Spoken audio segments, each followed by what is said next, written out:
Concepts, Values and Wise Advice from the Billy Meier Contacts compiled by David Chance, revised October 18, 2023. Memory. Contact Report 852.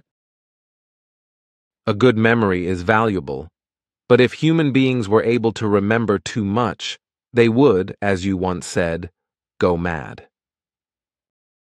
We Aaron also show memory deficits, which corresponds absolutely to the norm of humanity. So if we show memory deficits according to the years we have lived through, then this corresponds to an absolute normality, which is also determined by health.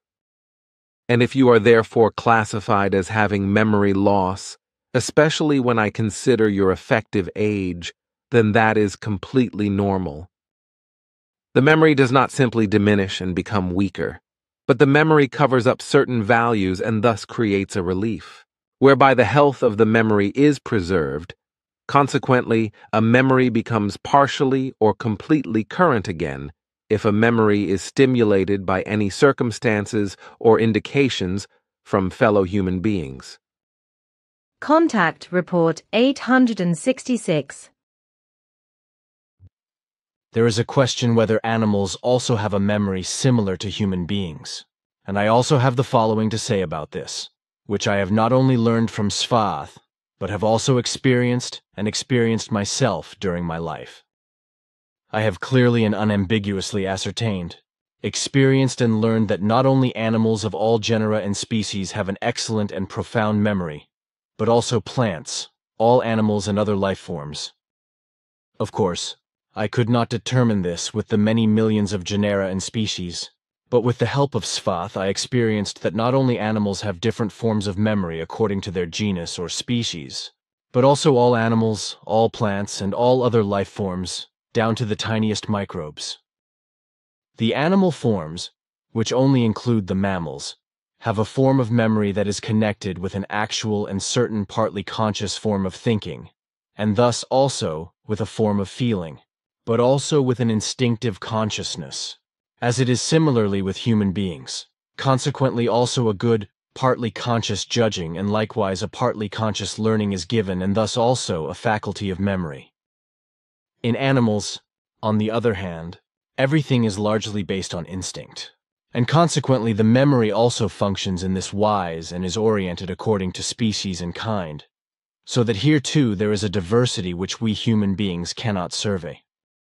The same applies to all other life forms, which for the most part only live and react impulsively, such as living beings, which basically belong to the realm of plants of all genera and species, as well as insects, worms, caterpillars, maggots, and down to the microbes.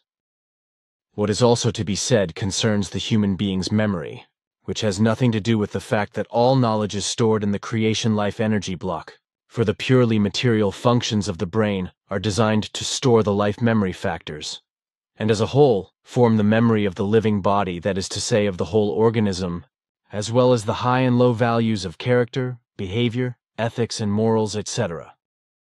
These values, which are formed through education and self-education, and thus through learning, and which are stored in the material brain as values as well as unvalues, determine the earthly being of the human being, thus the wise of his behavior and his bodily memory. This is separated from the creation life energy, which stores in itself the learned real and true knowledge and inexorably expands it when it works through occupation in the form of consciousness in a next personality. What is thereby stored in the creation life energy itself corresponds to a creation energy memory which exclusively stores only the evolutionary values. Consequently, the new personality is not burdened by its consciousness in any negative form, and can develop further according to the given state of the given knowledge of consciousness.